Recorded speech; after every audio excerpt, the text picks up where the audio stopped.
सभी आध्यात्मिक मित्रों और भगतजनों को राम राम प्रणाम, ओम नमः शिवाय। तो आज फिर से एक स्पिरिचुअल टॉपिक के बारे में डिस्कस करेंगे, जो है सेवन चक्रा से रिलेटेड की कुंडलनी शक्ति और उसके जो 7 चक्र है वो क्या होते हैं और कैसे उनसे एनर्जी जो है वो ऊपर उठती है। क्योंकि बहुत से लोगों का ये सवाल रहता है ना कि मैं कौन से चक्कर पे अटका हुआ हूँ, मेरी एनर्जी कौन से चक्कर पर है, उससे ऊपर कैसे उठेगी, शक्तिपात कर दो मेरे इस चक्कर की हीलिंग कर दो, ये कर दो वो कर दो। तो बात क्या है एक्चुअली के अंदर कि आप हीलिंग करवा लो, शक्तिपात करवा लो, वो चीज़ भी इफेक्ट करती है, लेकिन वो बहुत थोड़े टाइम के लिए इफेक्ट करती है। असल में क्या होता है कि बाद में फिर से वो पैटर्न बन जाते हैं, फिर से आपकी एनर्जी खराब हो जाती है। जैसे फॉर एग्जांपल कि अगर अब आपका मणिपुर चक्कर है, उसकी एनर्जी खराब हुई पड़ी है, तो अब आपने किसी से हीलिंग करवा ली, शक्तिपात करवा लिया, तो वो कुछ टाइम के लिए तो वो चीज़ सही रहेगी, लेकिन फिर से वो एनर्जी वैसे ही खराब हो जाएगी। क्यों हो जाएगी?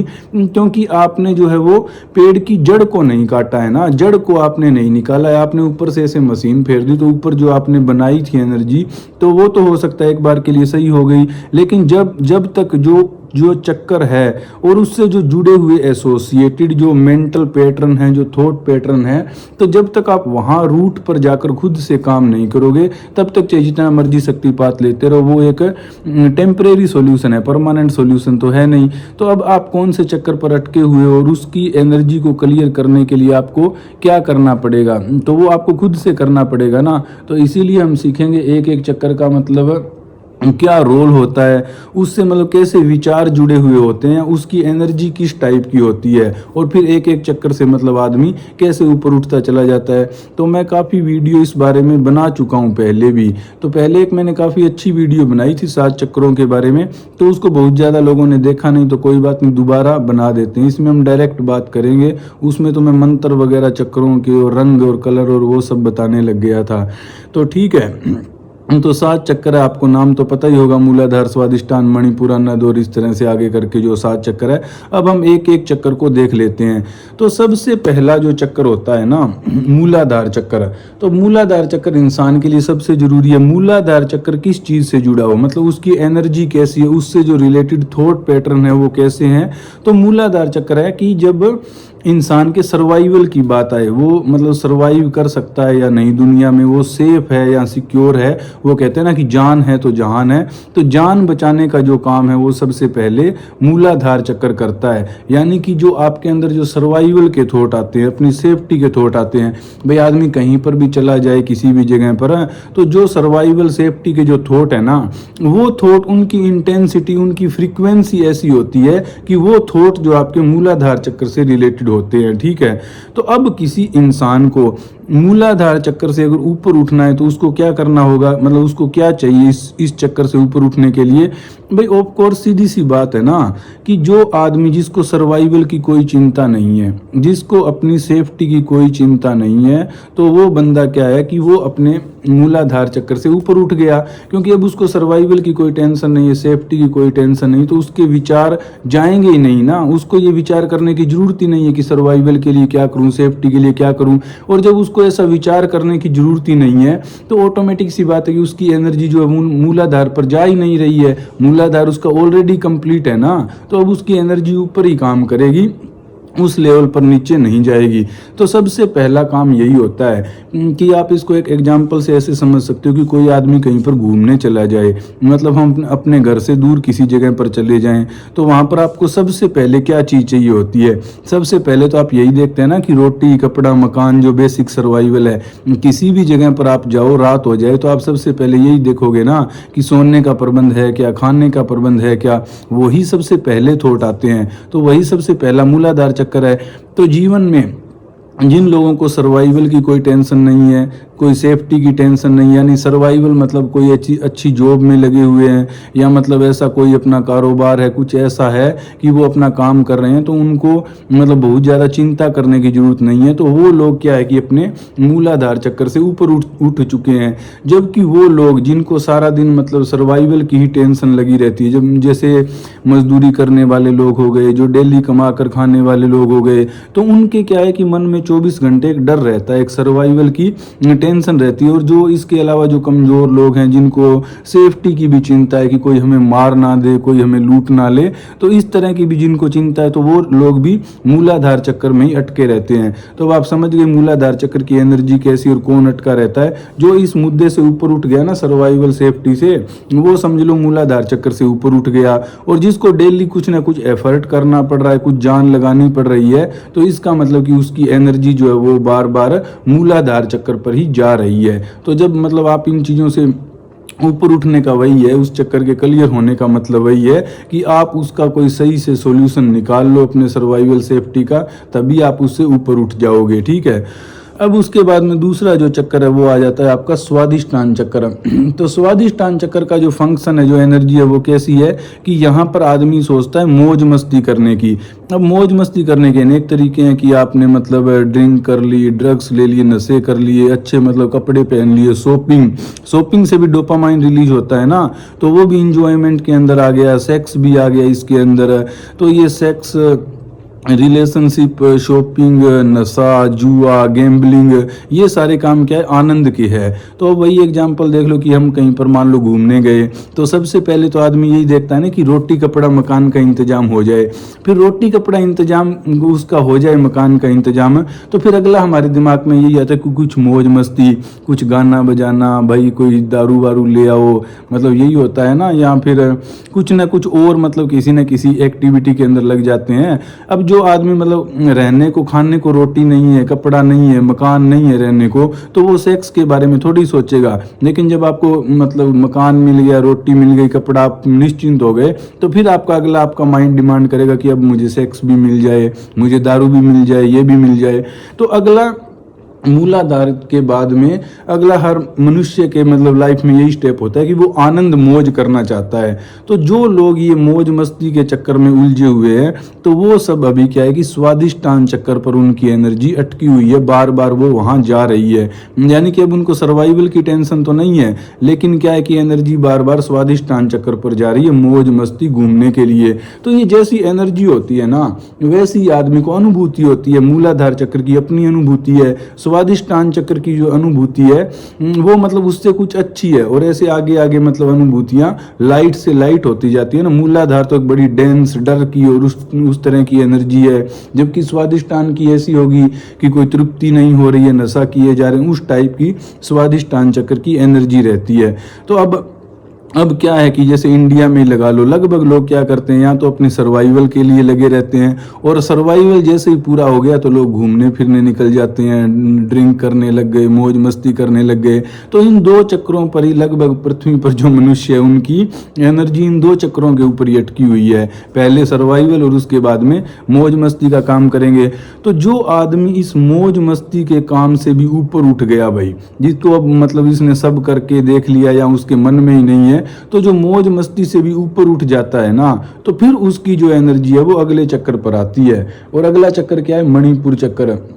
तो मणिपुर चक्कर आपका होता है दृढ़ इच्छा शक्ति का, दृढ़ आत्मविश्वास का। कोई भी मतलब किसी काम को करने का होता है कि आपने कोई टारगेट बना लिया और अब मैं भाई उस टारगेट को अचीव कर लूंगा। मेहनत करने का जो चक्कर है वो मणिपुर चक्कर होता है। भाई नॉर्मल सी बात है ना कि और आदमी क्या करेगा भाई, अब खाने पीने की सर्वाइवल की टेंशन है नहीं, मौज मस्ती आदमी ने सारी प्रकार की कर ली भाई, घूम लिए फिर लिए, नशे कर लिए, सेक्स कर लिया, ये वो सब काम कर लिए। तो उसके बाद में हर इंसान के मन में ये होता ही है ना कि मैं किस लिए पैदा हुआ हूँ, मतलब कि मेरे अंदर कोई ना कोई टैलेंट है, मैं उससे काम करूं और काम से मुझे नाम सम्मान मिले। तो ये नाम सम्मान की चाह या कोई अपना टारगेट पूरा करना या सक्सेस होना, तो ये सक्सेसफुल होना, नाम सम्मान, ये सब बातें क्या है आपके मौज मस्ती से ऊपर है। तो तीसरे नंबर के चक्कर पर ये सब बातें इंसान के साथ होती है और वो इन सब चीज़ों के अंदर उलझ जाता है। तो जो लोग मणिपुर चक्कर पर अटके हुए हैं उनके मन में यही बात आती है कि मुझे मेहनत करनी है, मुझे मतलब सक्सेसफुल होना है, मुझे नाम सम्मान कमाना है, लोगों से सम्मान प्राप्त करना है। तो इस तरह की जो बातें हैं वो आपके मणिपुर चक्कर से रिलेट करती है। तो अब जो आदमी इनसे भी ऊपर उठ गया, अब जिसने कमा लिया ना भैया, और नाम सम्मान नहीं चाहिए भाई, और बस मेहनत नहीं करनी, जितने टारगेट पूरे करने थे वो कर लिए। अब जो सक्सेसफुल लोग हैं, मान लो विराट कोहली हो गए, महेंद्र सिंह धोनी हो गए, सचिन तेंदुलकर हो गए, या और कोई भी है, तो उन्होंने क्या किया कि वो जो सक्सेस वाला जो पड़ाव है जो लोग पार कर लेते हैं, तो फिर वो लोग मणिपुर चक्कर से भी ऊपर उठ जाते हैं। वरना आप देख सकते हैं दुनियादारी में कि लगभग तो जो लोग हैं वो तो अपने मूलाधार चक्कर और स्वादिष्टान चक्कर, आनंद लिया, मौज मस्ती की, फिर से अपना काम करने लग गए सर्वाइवल के लिए, फिर मौज मस्ती, फिर काम करने लग गए, तो दो ही चक्रों में घूमते हैं। और समाज में कुछ एक लोग होते हैं, मतलब 5-10% लोग जो मणिपुर चक्कर तक आते हैं कि भाई हाँ अब दृढ़ निश्चय है, लक्ष्य है, मेहनत करके दिखाऊंगा ये वो। तो ये 10-1% लोग ये ऐसे होते हैं जो यहाँ पर जाते हैं, फिर वो सक्सेसफुल भी होते हैं। तो जब तक ये मतलब आप इन चीज़ों से ऊपर नहीं उठोगे, नाम सम्मान सक्सेस से, तब तक आपकी जो एनर्जी है वो मणिपुर चक्कर पर ही अटकी रहेगी, क्योंकि आपके अंदर वही विचार आते रहेंगे, और वो विचार आएंगे तो आपकी एनर्जी बार बार मणिपुर चक्कर पर जाएगी। अब जिस आदमी ने ये सब चीज़ें प्राप्त कर ली, या मतलब अपने साधना वगैरह करके अपनी एनर्जी को ऊपर उठा लिया कैसे भी, तो फिर अगला चक्कर आता है अनहद चक्कर। अब अनहद चक्कर के क्या फंक्शन है, जो मतलब नॉर्मली की एक आदमी है भैया, उसका रोटी कपड़ा मकान हो गया, उसने सब प्रकार के आनंद ले लिए, अब दुनिया में उसको कामयाबी भी मिल गई, सक्सेस और नाम सम्मान भी मिल गया, तो उसके बाद में अगला काम क्या होता है कि प्रेम, अनहद चक्र है प्रेम का, कि सबसे प्रेम, भाई सभी अच्छे हैं। अब जो आदमी कामयाब हो गया खुद, और जिसने अपने सारे इच्छाएं शौक पूरे कर लिए, सब हो गया, तो फिर उसके लिए तो सभी अच्छे हैं ना। जैसे सचिन तेंदुलकर, अब उसके लिए सभी अच्छे हैं कि वो दूसरों को गाइडेंस दे रहे हैं, नॉलेज दे रहे हैं। तो फिर क्या है कि वहाँ पर नाम सम्मान, और वो तो कमा लिया लोगों से कि इज्जत कमा ली, सक्सेसफुल भी हो गए, जो टारगेट था वो भी अचीव कर लिया। तो बाद में अगला, इसके बाद में जो कदम है वो क्या है, प्रेम। प्रेम यानी कि सभी से एक प्रेम की भावना रखना, जो एक दयालुता होती है, एक परोपकारिता होती है। तो ऑब्वियस सी बात है ना, जो आदमी सक्सेसफुल हो जाएगा वो फिर सबसे दयालुता का और ऐसे स्वभाव रखेगा ही, रखना ही चाहिए। अगर नहीं रखेगा तो फिर तो वो मणिपुर चक्कर पर अभी अटका हुआ ही है, क्योंकि अभी उसे नाम सम्मान और चाहिए ना, तभी तो वो दया, प्रेम, इन सब चीज़ों में जा नहीं रहा है। तो अब ऊपर आ गया अनहद चक्कर है। तो जैसे ही आदमी इन सब चीज़ों में आ जाता है कि अब सब कर लिया भाई दुनियादारी में, अब तो सबसे प्रेम करना है, सबको मतलब सिखा रहे हैं, सबसे प्रेम कर रहे हैं, तो इस टाइप की जो बंदा फीलिंग में आ गया, वहाँ पर वो है अनहद चक्कर से जुड़ गया। और अब जब तक उसके अंदर ये फीलिंग चलती रहेगी कि प्रेम बांटना है, प्रेम करना है और ये सब चीज़ें, तब तक क्या है कि वो अनहद चक्कर पर ही अटका रहेगा। उसकी फीलिंग बार बार, उसके थॉट जो है वो अनहद चक्कर पर जाएंगे कि मैं इसका अच्छा कर दूं, इसकी भलाई कर दूं, ये कर दूं। मतलब जो सच्चाई में जो परोपकार करने वाला आदमी होता है सच के अंदर, तो ठीक है, उस टाइप का बंदा हो जाता है यहाँ पर। तो यहाँ पर वो काम तो अच्छे करता है, लेकिन अभी भी वो अटका हुआ है ना, क्योंकि मुक्ति तो नहीं मिली, अभी भी वो कुछ कर रहा है, प्रेम पूर्व उसे करने की जरूरत है। तो अब जैसे ही आदमी इस प्रेम से ऊपर उठ जाता है, इन सब चीज़ों को मान लो वो कर कर मतलब थक गया कि अब आगे आगे जाना है, तो फिर आगे क्या आता है, विशुद्धि चक्कर, जो आपके कंठ का चक्कर है। तो विशुद्धि चक्कर के क्या फंक्शन है, क्या मतलब इसकी एनर्जी कैसी रहती है, थॉट कैसे रहते हैं कि यहाँ पर इंसान को मिलता है भाई ज्ञान, सत्य का ज्ञान। तो ये एक अंडरस्टैंडिंग का चक्कर है, आपका विशुद्धि चक्कर है वो अंडरस्टैंडिंग का, कि सारी चीज़ों को समझने का है। अब यहाँ पर क्यों आता है आदमी, क्योंकि जब इंसान सबसे प्रेम करता है, जैसे अनहद चक्कर पर था, सबसे प्रेम कर रहा था, तो सबसे प्रेम जब इंसान करता है तो उसका कहीं ना कहीं दिल टूटता है, या उसके अंदर बहुत सारी बात आती है। क्यों? क्योंकि अब एक आदमी अगर सबका भला करने की कोशिश कर रहा है, तो आप समझ सकते हैं ना दुनिया में कि सबका भला तो हो नहीं सकता ना, कॉल आ रही है बीच में, तो सबका भला तो हो नहीं सकता, क्योंकि अब मतलब दुनिया में इतने लोग हैं भाई, आप किस किस का भला करोगे, कोई ना कोई तो दुखी रहेगा ही। तो फिर यहाँ से इंसान सोचना शुरू करता है कि मैं तो सबके लिए अच्छा कर रहा हूँ, फिर भी वो दुखी है, वो दुखी है, तो इस दुनिया में इतना दुख क्यों है, आखिर ये दुनिया क्यों है, ये क्यों चल रहा है, कौन है सुख दुख देने वाला, कर्म करवाने वाला, कर्म का क्या फल है, ये वो। तो इस तरह के फिर चिंतन मनन आदमी जब दुनिया में दुख देखता है तो ये आ जाते हैं। तो अब जब ये आते हैं तो काम क्या होगा कि अब इंसान का काम हो गया समझने का, कि अब वो सारी चीज़ों को समझता है कि अच्छा कि इसने पहले कुछ ऐसे कर्माज किए होंगे तब इसको दुख मिल रहा है, कोई ऐसे कर्म करता है तो मतलब सारी तरह की जो नॉलेज है, जो ज्ञान है, वो वहाँ पर आपको विशुद्धि चक्र से आपको अंडरस्टैंडिंग मिलती है। यानी कि प्रेम से भी ऊपर की जो अनुभूति है वो क्या हो गई, अंडरस्टैंडिंग हो गई। समझना जो है वो प्रेम से भी एक ऊपर की बात है। तो इंसान ऐसे चीज़ों को समझता रहता है एक दार्शनिक फिलोसफिकल टाइप में। तो जब तक इंसान ऐसे समझता है और इन सब चीज़ों के अंदर लगा रहता है तो उसकी एनर्जी विशुद्धि चक्र पर आ रही है, क्योंकि वो समझने के लिए उसको विचार करना पड़ेगा तो वो डाउन आएगा और यहाँ पर आकर वो विचार करेगा, सोचेगा, समझेगा। अब यहाँ विशुद्धि चक्र से भाई आदमी को ज्ञान हो गया, उसे सब पता लग गया, फिर कहते हैं ना कि वो सत्य ही बोलना शुरू कर देता है, क्योंकि पता लग गया तो अब जो वो बोलेगा तो वो झूठ तो बोलेगा नहीं, तो वो सत्य ही बोलेगा। तो यहाँ से सत्य बोलने की शुरुआत हो गई, सब प्रकार का ज्ञान उसे मिल गया। तो जब तक नहीं मिला तब तक तो वो विशुद्धि चक्र पर अटका हुआ है, और जैसे ही मिलेगा तो फिर वो क्या होगा, उससे ऊपर के चक्कर पर आ जाएगा। ऊपर का चक्कर क्या है आपका, आज्ञा चक्कर है भाई। इस ये जो ज्ञान लेने के विचारों से जैसे ही आदमी छूट गया तो उसकी एनर्जी ऊपर उठ जाएगी, ऊपर उठ जाएगी तो आज्ञा चक्कर पर आ जाएगा। और सब ज्ञान मिलकर आदमी को क्या पता लगता है कि वो फिर एक परम शून्य या परम ध्यान में खो जाता है, जिसको आप वैराग्य बोल सकते हैं कुछ भी, कि ये ज्ञान मिल जाता है ना कि दुनिया तो मतलब ये तो एक खेल चल रहा है, यहाँ तो परमानेंट कुछ भी नहीं है, सत्य है, परमात्मा है, अपना स्वरूप है। तो फिर वो उन सब चीज़ों में आदमी ध्यान में खो जाता है। तो यहाँ पर उसको कोई इंट्यूशन हो गया, जो और भी मतलब हमारे अंदर की जो सूक्ष्म चीज़ें हैं, जो सूक्ष्म एनर्जीज है और अपना इंट्यूशन वगैरह, तो वो आज्ञा चक्र से जुड़ जाता है। यहाँ पर क्या हो गया कि वो ध्यान की बात हो गई कि आदमी ध्यान के अंदर चला गया, सब उसको ज्ञान हो गया, कामयाबी मिल गई, प्रेम भी कर लिया, सब ज्ञान भी हो गया, फिर कभी सब छोड़ छाड़ कर चलो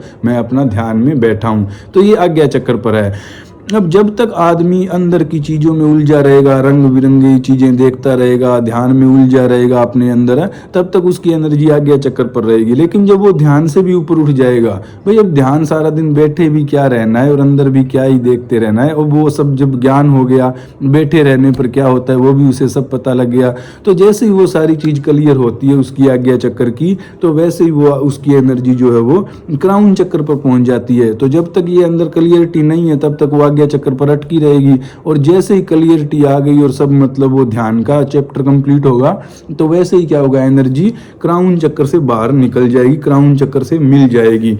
अब क्राउन चक्कर है ये तो आखिरी चक्कर ही है। यहाँ पर क्या होगा क्राउन चक्कर पर, कि आदमी जो है वो अलाइन हो जाएगा, मतलब यूनिवर्स से अलाइन हो जाएगा। अब उसकी कोई इच्छा डिजायर कुछ नहीं है, मतलब जो यूनिवर्स की इच्छा है वो उसके माध्यम से पूरी हो रही है। और मतलब वो यूनिवर्स के साथ एक हो गया ना भाई, जैसा प्रकृति चाह रही है वैसा ही वो करता जा रहा है। उसकी कोई अलग से कोई इंटरफेरेंस या ऐसा कुछ नहीं है, और उससे कुछ करवाना हो तो प्रकृति अपना काम करवा लेती है। तो फिर क्या है कि वो उसको ध्यान में भी बैठने की जरूरत नहीं है, वो जैसा माहौल है, जैसा सिस्टम है, उसके अकॉर्डिंग ऑटोमेटिक मतलब वो अलाइंड है। यानी कि वो बंदा अब 24 घंटे ध्यान में है, तो ऐसे जो एनर्जी क्राउन चक्कर तक पहुंच जाती है। तो वहां पर जाने पर ये आदमी को फिर मुक्ति मिलती है। अभी सब काम हो गए ना, कामयाबी, प्रेम, ज्ञान, ध्यान, और उसके बाद में अलाइनमेंट, तो ये मुक्ति है। तो इस प्रकार से आपने देखा कि ये जो 7 चक्र है ये मतलब एक मुक्ति का रास्ता है। तो अब आप खुद देख लो कि आप कौन से चक्कर के ऊपर अटके हुए हो, और उस चक्कर से अपनी एनर्जी को मतलब मुक्त करने के लिए, उससे ऊपर उठने के लिए आपको क्या करना पड़ेगा वो भी आप देख सकते हो कि उस चक्कर को पहले क्लियर करना पड़ेगा ना, फिर ही आप ऊपर उठ पाओगे। और अटके हुए कौन से उस चक्कर पर देख लो। अब और क्या होता है कि ऐसा नहीं है कि आपकी एनर्जी जिस चक्कर पर अटकी हुई है कि 24 घंटे आपकी एनर्जी वहां पर ही रहेगी। मान लो स्वादिष्टान चक्कर पर अटकी हुई है, लेकिन उसके बावजूद आप जैसा काम करते हैं तो वो एनर्जी ऊपर नीचे जाती रहती है ना, कि आपने कोई आज्ञा चक्कर से रिलेटेड काम किया, ध्यान किया, तो वो कुछ देर एनर्जी यहाँ आ गई, फिर मतलब कुछ देर क्राउन चक्कर पर आ गई, कुछ देर दिल में आ गई। तो ऐसे वो मूवमेंट एनर्जी का चलता रहता है सभी चक्करों के ऊपर। लेकिन मेन मतलब हम बात करें ना कि सदा सदा के लिए ऊपर उठ जाना किसी चक्कर से, तो सदा सदा के लिए तो तभी ऊपर उठोगे जब आप उसके फंक्शनों को पूरा कर दोगे, वो कंप्लीट हो जाएगा। तो सदा सदा के लिए फिर आपकी एनर्जी दोबारा उस चक्कर पर नहीं जाएगी। जाएगी। वरना क्या है कि आप जो एक्टिविटी कर रहे होते हो तो उसी चक्कर पर आपकी एनर्जी आ जाती है। तो आपके ये चक्र आज भी साथ में क्लियर हो रहे हैं जब आप इनका काम कर रहे हो। लेकिन रूट मैंने आपको बता दिया कि जड़ से किसी चक्कर की एनर्जी और उसको कैसे सही करना है। तो उम्मीद है वो आपको समझ आ गया होगा। तो ये 7 चक्रों का बड़ा ही दिलचस्प खेल था, कैसे इसमें से आदमी निकलता है। तो मिलते हैं फिर अगली वीडियो में। ओम नमः शिवाय।